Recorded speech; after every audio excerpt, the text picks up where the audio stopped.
Tonight, We the People, a new statistical portrait of the United States, shows the Hispanic population soaring and a reverse migration of blacks from the north to the south. I'm Kitty Couric. Also tonight, passing the baton. The U.S. is planning to turn over leadership of the Libya mission to NATO. Tokyo's water is declared safe again, but not before a radiation scare causes a run on bottled water. And an air traffic controller in Washington is suspended after falling asleep, leaving commercial jetliners to land on their own. From CBS News World Headquarters in New York, this is the CBS Evening News with Katie Couric.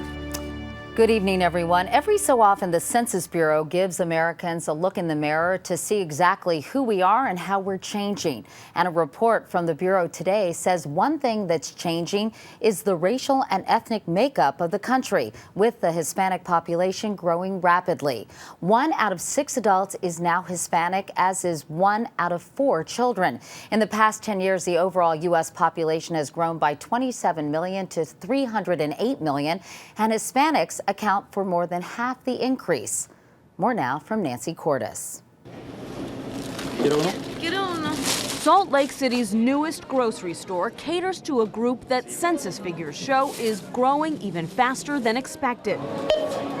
Hispanics in Utah grew by 78% in the past decade. They now make up 13% of the state's population. In the year 2000, I started noticing church congregations increasing. I started noticing Hispanic groups, nonprofits increasing. I started seeing a lot of soccer teams. In fact, the 2010 census shows Hispanics contributed more than half the total population growth in 18 states, including Kansas and Nebraska, Florida and Louisiana. And with the white birth rate declining, Hispanic children in Texas now make up 50% of all public school students, up from 40% a decade ago. The 2010 census is showing us that Latinos have become a national population, no longer concentrated in the traditional gateway states. In fact, I think the story of the 2010 census is the rise of the Latino South. Census figures show the South was also a magnet for African Americans moving out of northern cities like Detroit and Chicago. The black population in North Carolina grew 18% over the past decade. Georgia, 26%. Florida, 28%. These are new, younger blacks who don't remember a lot of the bad stuff that went on in the South years ago, who don't remember being shut out of the suburbs. They want to have it all. They want to go where the jobs are. They want to go where the good houses are. A equals DB. The Anderson family left Detroit for suburban Atlanta 5 years ago when Diallo's future at Ford Motor Company looked uncertain. We both found jobs like the same week. Like I got a job and then he got a call and then he got a job. Census figures from the city they left behind are so startling, Detroit's mayor wants a recount. Nearly 240,000 people moved away this past decade, a quarter of the city's population. Just like Hispanics, the Asian population in this country grew by 43% over the past decade. They now make up nearly 5% of the U.S. population. Katie? And Nancy, if there's strength in numbers, Hispanics should become a pretty potent political force at the ballot box in 2012. They should, Katie, but keep in mind that less than 40% of Hispanics are eligible to vote. You've got about a third of the population that's under 18, and then there's nearly another third who are either undocumented or who are here legally but aren't citizens. So their power is diluted somewhat, Katie. All right, Nancy Cordes. Nancy, thank you. Now to a story that's been dominating the headlines for more than a month, Libya. Today, NATO said it will take over leadership of Operation Odyssey Dawn, possibly by this weekend. In a way, that handover by the United States is already beginning. 130 sorties were flown over Libya today, only half by American planes. Last Sunday, U.S. pilots flew 90% of those missions. In one attack today, a French warplane destroyed a Libyan aircraft that violated the no-fly zone. And the coalition continues to fire Tomahawk cruise missiles at Libyan targets. 14 more today. 175 since Saturday. On the ground, there was fierce fighting again in Misrata, 110 miles from Tripoli. Rebel forces claim they killed 30 of Muammar Gaddafi's snipers and liberated the port. But the big story today, the U.S. transferring leadership of the operation to NATO. Chip Reid is at the White House tonight. And Chip, what's the latest on that? Well, Katie, a short time ago, NATO announced that they will take over the military operation, or at least the no-fly zone. They'll take over command and control. Now, President Obama has been saying for a number of days now that this would happen within days, not weeks. However, there are a couple of very important points to keep in mind. First of all, this is not going to happen instantaneously. As one senior administration official described it to me, it's not like hitting a light switch. It's like setting a thermostat. It takes time for the temperature to change, and it could be a number of days or even more before this transition happens. And second, even after the transition happens, U.S. pilots are still going to be very much involved, flying everything from surveillance missions to combat missions. Katie? All right. Chip Reid at the White House. Chip, thanks very much. As the U.S. steps back, France is playing a larger role in the operation. That includes the attack on that Libyan warplane we told you about. Mark Phillips has more on that from Tripoli. French jets operating out of Corsica are being credited with the kill. A French patrol picked up a radar blip of a Libyan plane apparently sent up to test the no-fly zone. Bad idea. The French say the Libyan pilot tried to land, but that they hit his plane with an air-to-ground missile as he did so. The Libyans' desperation may come from scenes like this. The still-burning wreckage from a strike on a military facility that was broadcast on state-run TV. It not only destroyed the facility, they say, it caused casualties, both military and civilian. These, they say, were some of the victims. And these, they insist, were others, buried today at an emotionally charged mass funeral. More than 30 coffins were brought to Tripoli's Martyrs Cemetery. It's impossible to know who was in them or how they had died. But an English-speaking cleric was provided to blame their deaths on what the Libyans call the Crusader attackers. They are killing our children, they are killing our women, they are destroying our country. Gaddafi has two weapons, public opinion and time, and he's trying to use them both. While his loyal militias continue to attack pockets of opposition resistance. Anti-Gaddafi rebels in one of those pockets, the town of Misrata, say their hospitals are filling up with victims of their own, and that they are running out of supplies with which to treat them. Until now, the coalition attacks have been along the coastal strip, but there was also a strike today deep in the Libyan interior, at a base the Gaddafi regime has historically used to bring in arms and fighters from the south. Katie? Mark Phillips reporting tonight from Tripoli. Many questions remain, including what happens if Gaddafi stays in power. We'll try to answer some of those questions later in the broadcast. Meanwhile, a hint today that the so-called Arab awakening is spilling over into Syria. Anti-government protests continue to grow in the south in spite of a brutal crackdown this week that killed at least 37 protesters. Today, President Bashar Assad seemed to try to placate the demonstrators. He pulled back his security forces in Daraa and ordered the release of all protesters who had been arrested. It's been nearly 2 weeks since the earthquake and tsunami in Japan. The recovery is only beginning, and the crisis at that damaged nuclear plant is far from over. Today, 2 plant workers were taken to the hospital after suffering from radioactive burns, and rescue workers say the evacuation zone around the plant has kept them from searching for the missing. The number of missing is now above 17,000, and the death toll has reached more than 9,800. Meanwhile, in Tokyo, Bill Whitaker reports tap water has been declared safe again for infants. 24 hours after it was deemed unfit for infants, the regional governor declared Tokyo's tap water delicious and safe for all. Let's all calm down, he said. Nevertheless, shoppers emptied store shelves, even waited in line for water, with some stores limiting what people can buy. The city began distributing 12 bottles of water each to the families of the 80,000 infants 1 year and under in Tokyo. Megumi Hitotsi got water for baby Aoi. The level is down again. Does that give you trust? There's no way to get independent information other than from the government, so I still worry the tap water is contaminated, she says. Following days of rain, the city's tap water was found to have unhealthy levels of radioactive iodine, which raises an infant's risk of thyroid cancer. Water workers say the radioactivity now is diluted to safe levels. Picking up grandchildren from daycare, Kenzo Joe isn't buying it. Yesterday, the water is bad, but this morning, the water is okay? It's very difficult to believe what they say, and I'm confused. 140 miles away, the source of the problem continues to confound efforts to bring it under control. Today, smoke rose again from reactors 2, 3, and 4, and for the first time from Unit 1. Engineers don't know why.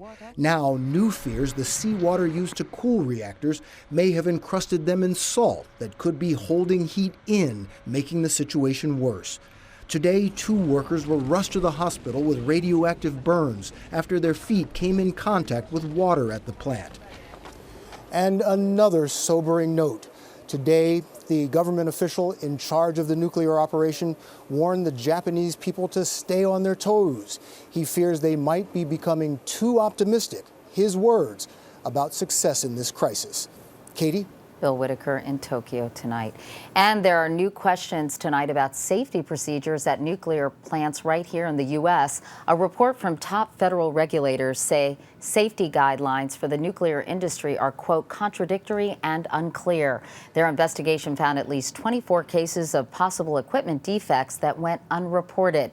2 safety reviews have already been ordered at the nation's 104 nuclear reactors.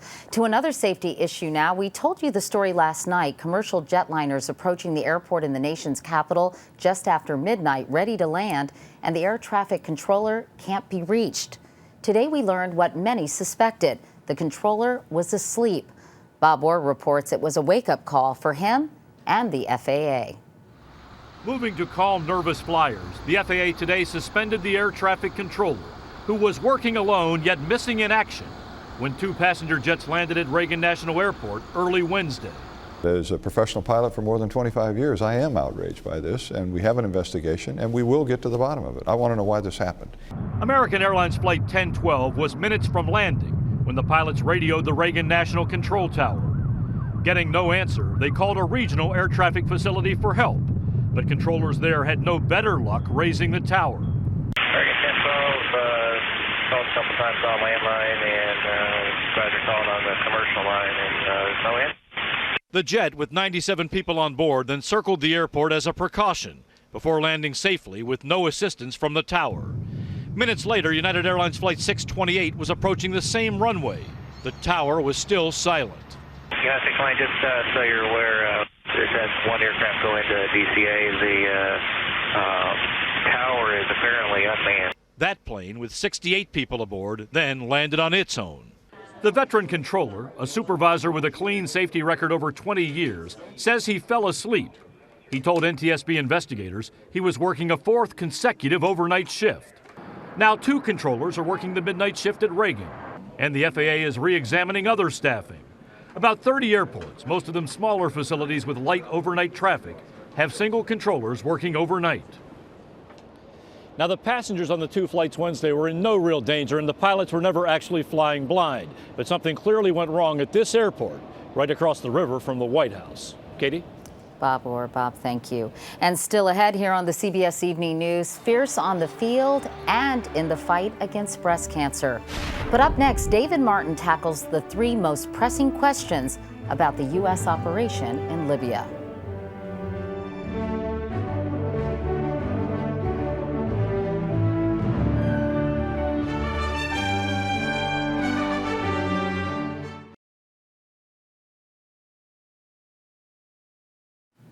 The battle for Libya began 5 weeks ago with anti-government protests in Benghazi.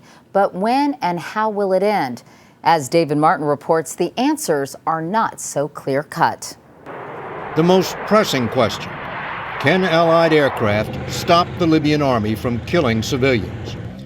When you see what an airstrike can do to a tank, blow its turret clean off, you'd think the answer would be, of course. Easy to see the tanks, easy to hit them. It's kind of the ideal military situation to which to apply air power, tanks in the open. But what about tanks not in the open? Tanks already inside cities. Air power can do a lot, but it can't root them out. The definition of rooting them out really implies you've got to dig in. And the only way you dig in to get that is through ground forces. Airstrikes in cities risk killing the very civilians the Allies are trying to protect. So instead, they have to target the ammo dumps that keep the tanks supplied. A tank without ammunition is simply a tank. You're exactly right. It's a very huge, very large piece of machinery that really won't provide any intended purpose. The no-fly zone can cut off the Libyan army, but it cannot kill it. The no-fly zone is not a video game that will have a quick ending with a winner and a loser. Which raises the next question. Can Gaddafi survive? I think Gaddafi could last quite a long time unless we do something more to bring him down. So we could have a prolonged period of Gaddafi control in a good part of western and southern central Libya, and controlled by rebels in the eastern part of the country. Even with this no-fly zone? Oh, yeah. But Gaddafi could hang in there for another decade? Oh, yes. I think so. If Gaddafi survives, we're in for a very nasty, costly, long-term stalemate. It looks like two failed states. There's a failed state that under control of Gaddafi, and there's a state in Benghazi, in Cyrenaica, that will be under international supervision. The state in Benghazi would be governed by the rebels. So who are the rebels? We know very little about the composition of this Libyan opposition. I know that there are some capable people in the opposition. Do we know what kind of government they want? At this point, no. We're kind of stepping into a dark room. We have assumed responsibility for the dark room without understanding all its traps and pitfalls. Military operations always have unintended consequences, and this one promises to be no different. David Martin, CBS News, The Pentagon. And when we come back, Mark Kelly, getting ready for a shuttle mission, talks about the miraculous recovery he's witnessing right here at home.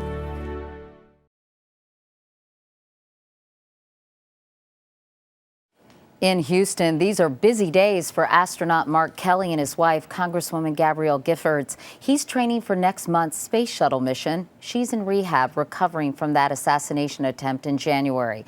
Kelly told reporters today his wife is doing, quote, remarkably well and continues to improve every day. She's starting to process some of the tragedy that we all went through in January. She's going through that as we speak. Despite that, she remains in a very good mood. Kelly will command Endeavour on its final mission. He said there's a pretty good chance that Congresswoman Giffords will be able to attend the launch on April 19th. In Glendale, California today, Elizabeth Taylor was laid to rest after a small private funeral at Forest Lawn Cemetery.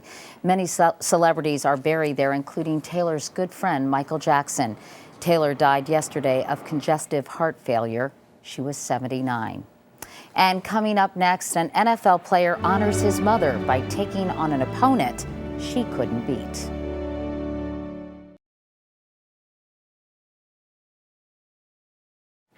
And finally tonight, you've got to make sacrifices if you want to make it to the NFL. But for one player, it took his mother's courage to learn about real sacrifice. And now Mark Strassmann shows us he's using her example and the American spirit to help save others. On many Dallas mornings, a ray of hope comes by bus. Hold your breath, please. Mobile mammograms, free of charge to low-income women like Tammy Garrett. Without this bus, I wouldn't be able to get it at all. Right in here, Ms. F. 4,500 women received mammograms through this program last year. 20 of them had breast cancer. but there's another story of how this bus and its mobile mammograms got into neighborhoods like this one. A bus powered by a mother's legacy and a son's commitment. That son is Brady James, a linebacker for the Dallas Cowboys. This room right here had nothing in it. He started Foundation 56, a breast cancer outreach program. His mother, Etta James, died of the disease in 2001. There was nothing like this for her. Nothing like this. And if there had been, she would still be here. In 2000, Brady James was a college standout at LSU. But at home, his father, Brady James Sr., had kidney disease, while his mother fought breast cancer. They had little money, so Etta James passed up cancer treatment to give her husband a chance at kidney treatment and life. And she chose to put herself on the back burner so everybody else can live, and I guess that's the way she felt like she could live. She could live vicariously through everybody else. His parents died within 3 months of each other. We celebrate today life. His Foundation 56 now honors her memory, including motivational visits with support groups like this yoga class and cooking seminar. Without this foundation, where would you be? Dead. In 2008, Cecilia Stevens walked onto a Foundation 56 bus with stage 3 breast cancer. After treatment, she's now cancer-free. Stevens always wanted to meet James to thank him. How you doing? Good to see you. How you doing? Thank you. You're welcome. With every woman he helps, one in particular comes to mind. It's all about her legacy and really a son's love for his mom. Mark Strassmann, CBS News, Dallas. What a great story. And that's the CBS Evening News for tonight. I'm Katie Couric. Thanks for watching. I'll see you tomorrow. Good night.